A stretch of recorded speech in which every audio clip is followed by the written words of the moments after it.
Is good teaching really about what kind of teacher you are? What do you think? Anymore, it might be hard to tell. I'm Nicholeen Peck, and I teach all over the world about parenting, good communication, how to build strong family bonds, child development, and education, all through the lens of the principle self-government. And in this video, we're talking about good teachers and good teaching. In this video, we're going to talk about what makes good teaching, and then we're going to talk about what is happening to education nowadays so that we can see what's actually happening to teaching.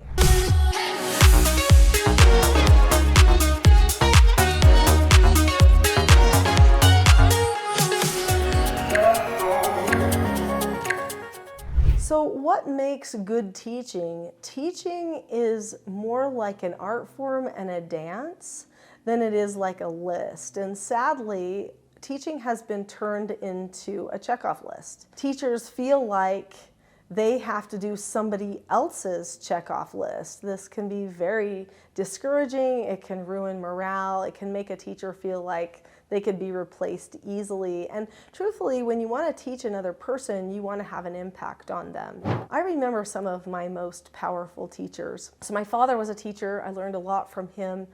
But I also had some teachers that changed my life, truly.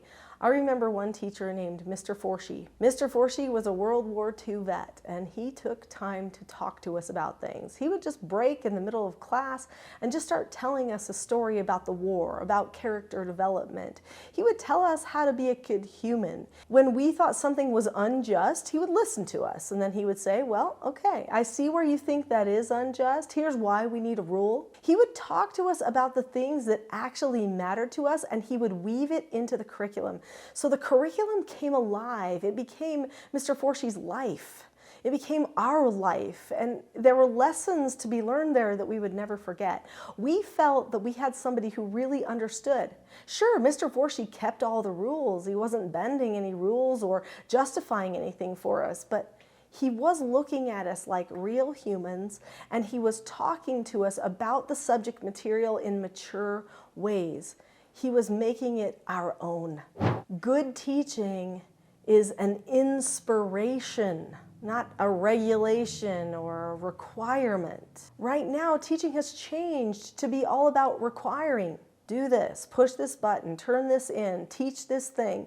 As much as we want to get through all of the subject material that's needed for graduation and to help a person matriculate, we have lost any personal touch with the education. The teachers who have to teach everything on a device now, and even when they're doing presentations in front of the class, are oftentimes just projecting an image from the device up in front of the class.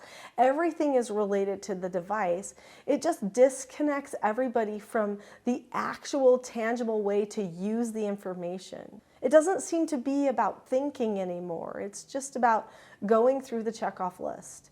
Teachers feel like they're doing somebody else's bidding. They don't like that. They feel like a number. And so they often start looking for something else. A good friend of mine recently said, Nicholeen, I don't know if I can take it anymore. I try to be different. I'm not one of those soft teachers that just let kids push a button and call it good. I actually make them close their Chromebooks and use paper. And sometimes I even get pushback from the school for doing that. But I just know it's not good for them to stay on their devices all that time. And I want them to learn how to write and to learn how to think without prompts. And he said, but I feel like I just need to leave this whole system and just start a school all of my own. And honestly, I get it.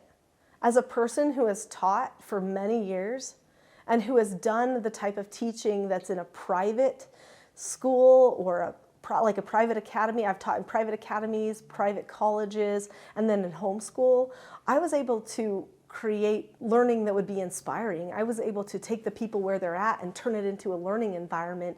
I was able to have like Dead Poets Society type environment with the youth that I was teaching. We could memorize whatever I thought they needed to memorize, which would help their character and help them solve problems and think in mathematical and scientific ways, instead of just go through the curriculum. With all of this innovation, I think we've lost some of our teaching, and now the focus is just on behavioral training, and that gets really old too. In fact, the behaviors are becoming more and more extreme, that it's really rough on teachers, and we really need to talk a little bit more about that and this dynamic and what we can do to bring back that love of learning for us in the classrooms. I recommend going to my next video, which is From Teacher Burnout to Love Teaching Again. Click on the link to that video. I'll see you there.